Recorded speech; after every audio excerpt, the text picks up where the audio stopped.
Today on RPG Boons, we're going to create the Wolverine that's usable by all D&D editions.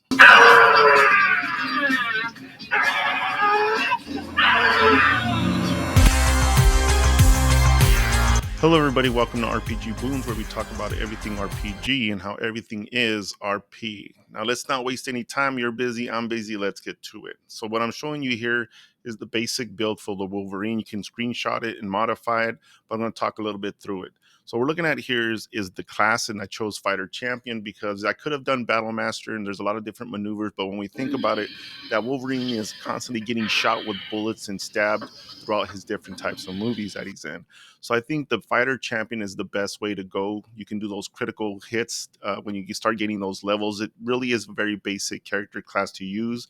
You also get that second win with that fighter, which can kind of resemble what the healing factor is.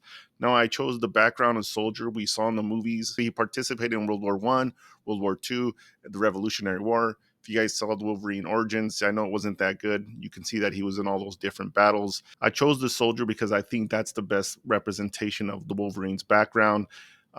It has the Savage Attacker, which means you get to re-roll that damage to try to see if you can get even higher damage. We know Wolverine does a lot of damage with those claws.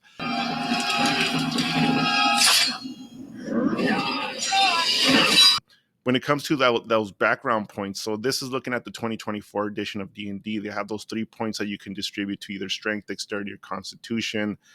When you think about it, I did choose a dwarf, as I'm showing down here, for one of the races, but this 3-point distribution system, which it basically took on from Tasha's Cauldron of Everything, you can do that at any time. You don't have to have the background. You don't have to have the race. So it's really kind of negligible. Everybody gets to distribute 3 points. Now, when it comes to the race, we know that Hugh Jackman is actually a really tall individual. I think he's hitting about 6 foot, 6'1". We know that's not what the real Wolverine looks like. But if you wanted, I would say, be a shifter, Beast Hide gives you plus 1d6 hit points, and while shifted, you get in a bonus for AC, and that can represent maybe the ability of him to absorb some of those wounds. If you don't recall, I have a video out there called Role Playing That Armor Class. This is what I'm talking about. You can use that plus 1 AC to represent him healing from minor cuts and wounds. Now, when it comes to the more comic accurate Wolverine, we can use the dwarf. We're going to do a little bit of modifications though, but we know the dwarves don't typically stand above 5 foot tall, but we're going to make this a tall dwarf, 5'3". We're going to give him that dwarven resilience, dwarven toughness. He's chaotic good, obviously. He doesn't care about the law, but he's a good man. And here are just some of the breakups for the stats. I put strength 15, dexterity 13, constitution 14.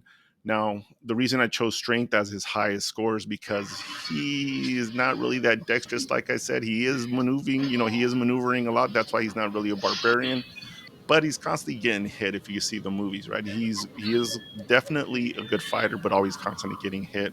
Now, when it comes to those Wolverine claws, we know that a typical dagger is about 10 inches. If you look at this image, you can clearly see those blades are about 10 inches, but he has 3 of them. So we know that a dagger does 1d4 times that by 3 per blade, but that's getting a little messy with this 3d4. I mean, use it if you think that's cool for your table, because it kind of guarantees that you'll do some damage.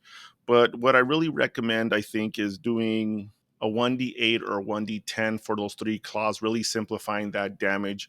Still pretty lethal, comparable to a long sword, either being wielded with 1 hand or 2 hands with that versatile option for the long sword.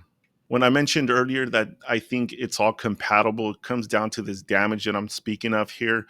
If we look at dagger damage at 1st edition, it's 1 of 4. Longsword does 1 of 8. If we look at 4th edition, I don't have 3.5. I thought I had the player's handbook, but I couldn't find it. But anyway, looking at 4th edition, you can see the dagger again, 1d4, longsword 1d4. Looking at 5th edition, same damage, 1d4. 1d8 for that longsword, and the most current 2024 edition, 1d4, 1d8. So really the damages that I'm showing you, even the ability scores, all those things can be used for any of the editions of Dungeons and Dragons. Well, mostly the 1st edition doesn't have all these extra resistances and special features about the different races, but that's really up to you. You can just remove that. But one thing you definitely need if you're going to be Wolverine is the healing factor. Now, when it comes to that healing factor, I decided to create my own ability because there's nothing like it in any of the editions of Dungeons and Dragons. So, what we're looking at here is you can either gain 1 HP per round and you have 1 vulnerability. I think it's always important to kind of balance the healing factors. You got to have some type of weaknesses associated with that. Give it a vulnerability of some kind. Below, you can see I've had some suggestive vulnerabilities, either psychic, necrotic, or lightning. As someone who's actually read some of the Wolverine comics, I remember that when Psylocke hit him in the head, he actually started having these imaginary people around him. And that's just kind of illustrated on the right here. So he really is vulnerable to psychic damage. So that's the vulnerability I chose. But if you really want to up the power of that healing factor, you can have him gain HP equal to their level divided by 2. Give them 2 vulnerabilities, and that's still per every round. You can even increase that power by letting them gain HP per every level that they have. Now they have 3 vulnerabilities. But one thing that you could do if you really want, you can take that gain 1 HP per round and give them all 3 vulnerabilities if you really think that's the best way to balance it in your game.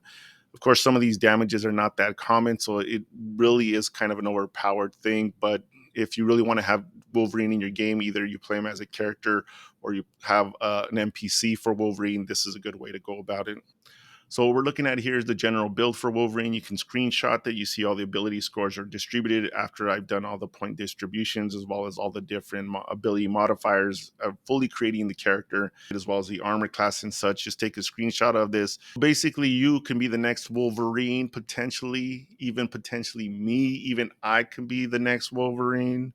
All right, everybody, thanks for watching. This is Don Franco 3 with RPG Boons, where we talk about everything RPG and how everything is RP. I hope this was useful for you.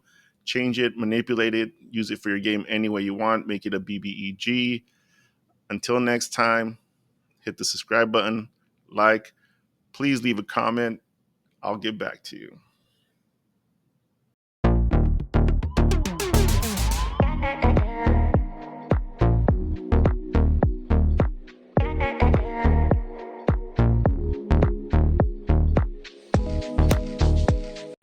I'm the Wolverine.